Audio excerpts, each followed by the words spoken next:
Merry Christmas, YouTube. How are you? I posted a video very similar to this one a couple of weeks ago where I walked around and I just talked to a camera for a while, and I feel like doing the same thing again today. Like a stream of consciousness. I actually have about a glass of wine in my system and maybe a few other things that I shouldn't name on the internet. Just kidding, it's just the wine. But the topic of discussion that I was thinking about is regret. I'm sure that we all regret a lot of things.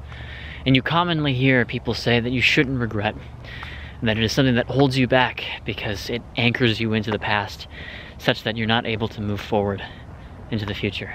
That could be very true.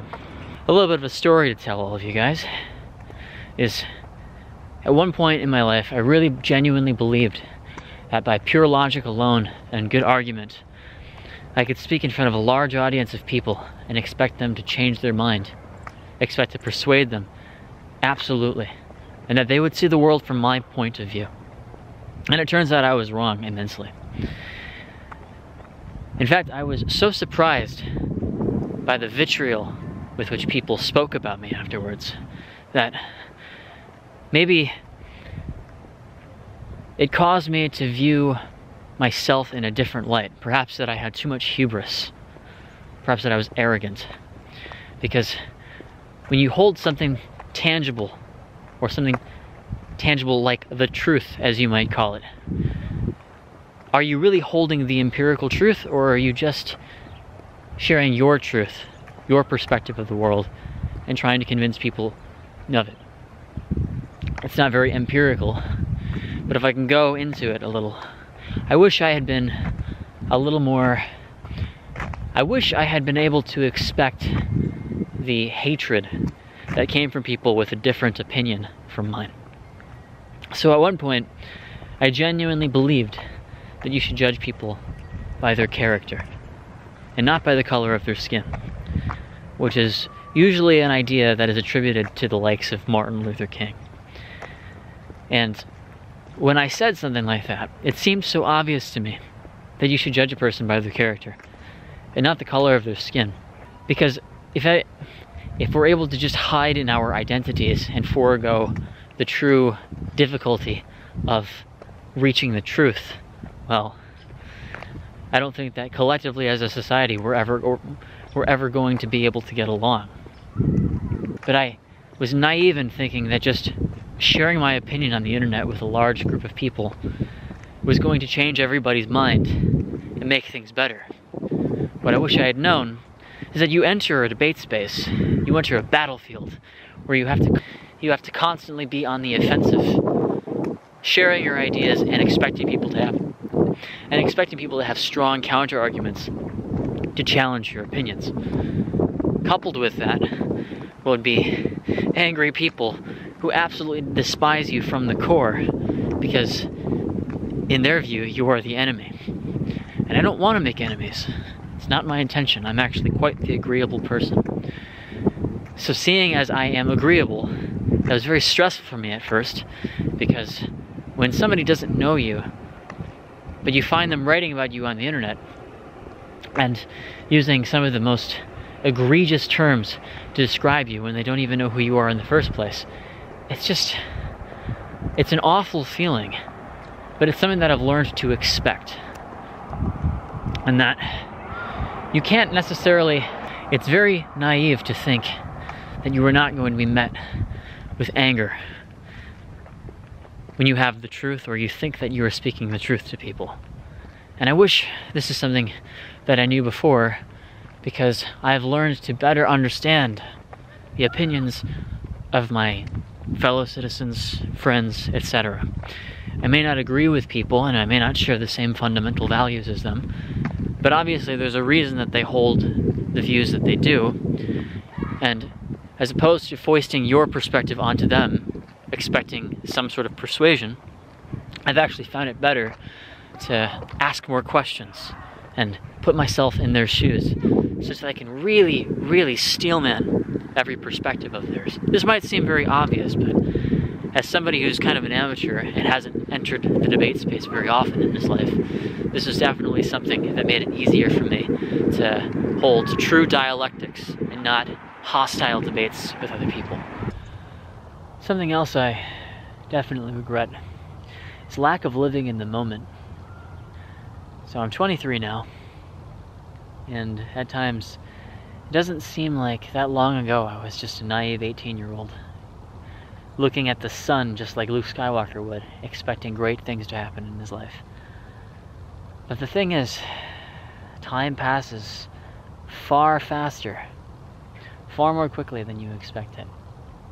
I might be speaking in platitudes here, but if I put things into perspective, I'm 23 now, and I was 18 nearly 6 years ago. 6 years from now, I will be about 30.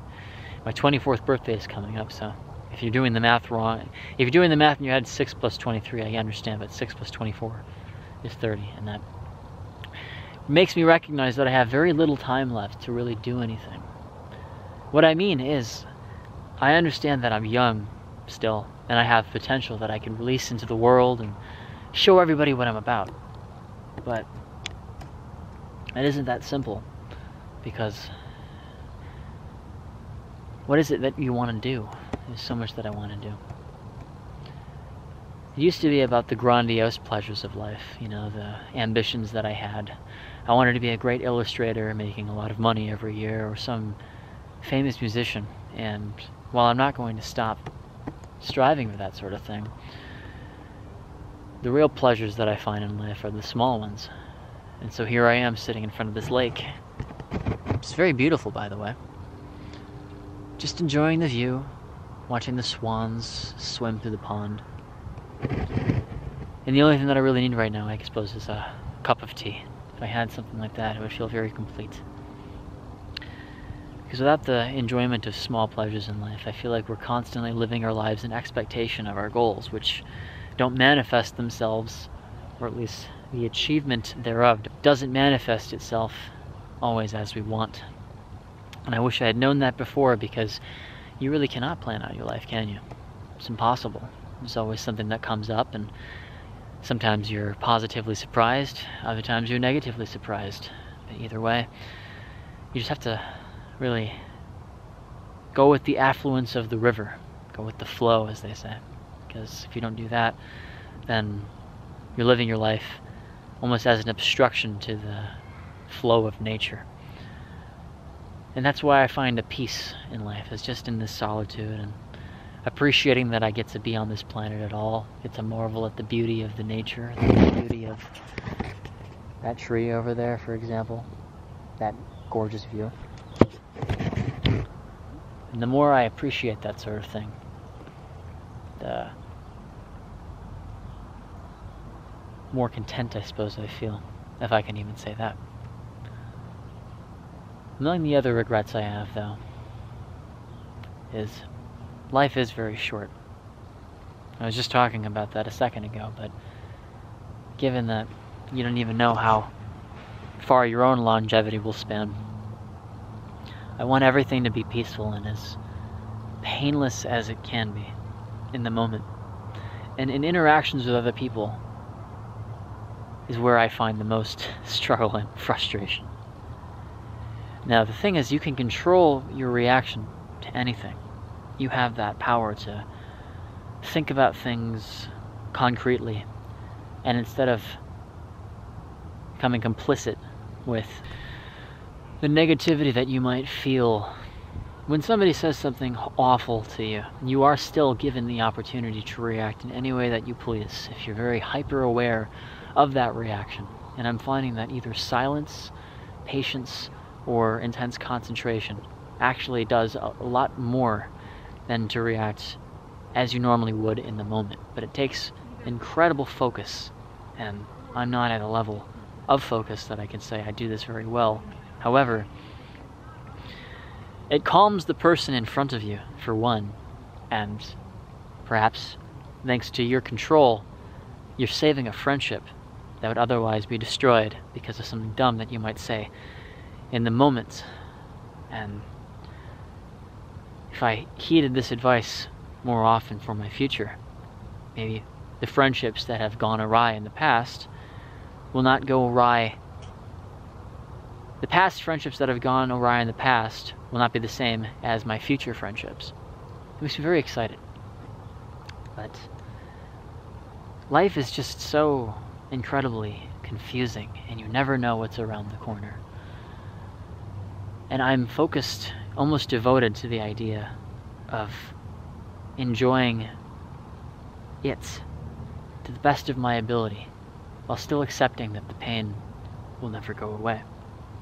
And a lot of it is just self-control and self-awareness. I spoke about this in the last video that I posted, but there are so many who don't seem to know how to put themselves in the shoes of people around them and understand that we are all cut from the same cloth. We are all the same human being. We all are capable of the same evils, at least to varying degrees. And understanding yourself is understanding the people around you. And I find that I'm more zen, more capable to keep calm. Because that's all I want. I don't want to fight. I don't want to quarrel. I want my friends to feel good. I want them to make sure that they are listened to. But I also expect some sort of reciprocity. And in order to ensure such reciprocity, there's a responsibility I must adopt, and that is being honorable. And it's something that I've not done very well over the course of my life. Listening more than I speak. Really adhering to some sort of moral code, whether it be a religious one or a philosophical one. And maintaining the ambition towards my goals and not letting go of that. Because we're all destined for greatness somehow, depending on how you define it. Everybody has some destiny that they can perhaps forge for themselves, or maybe a destiny that is assigned to them by God, however you may define God. Some people define God as the universe, some define it in the Christian tradition. Others just the forces of nature as they are without any supernatural connection whatsoever. But to any of the people who know me in real life and have made it this far in this video, I have been a bad person many times. I've said the wrong things in the wrong moments, and I have lacked compassion in moments where I should have had it. And to those people I say sorry. I wish you the best in life, and I hope that you're doing well. I hope that all of you are doing well, whether or not you know me in real life, because these are unprecedented times, and as I go through them, I can feel the spiritual enlightenment with time, and I feel better. I feel more one with myself and accepting of the uncertainty of everything. And instead of worrying so much about that, just to understand that things are the way they are. Something that Lao Tzu apparently said, a common quote attributed to him, is that nature never hurries, but everything is always finished. A good example of that is the changing of the seasons, the completion of, well, whatever it may be. I can't think of a proper example, but I suppose the last thing I'll say is we're all in pain and we all have our dark moments, but it is human connection that I think that we all yearn for the most, and it's what I like making these videos for the channel, because it seems like people genuinely enjoy them, and I feel your pain. Sometimes it's excruciating. Sometimes you find yourself alone and you can't help but let out a tear. Maybe you go to the drink and have yourself a couple of pints, however much you need. But nevertheless, I mean, we're all in this together, and the least that we can all do is talk about our experiences, what we learn, and share that knowledge with the world around us, and hope that to some degree it becomes a contribution to the betterment of humanity. Anyway, I don't think I have too much more to say. I just feel very relaxed today. I hope that all of you have yourselves a very Merry Christmas. Cheers.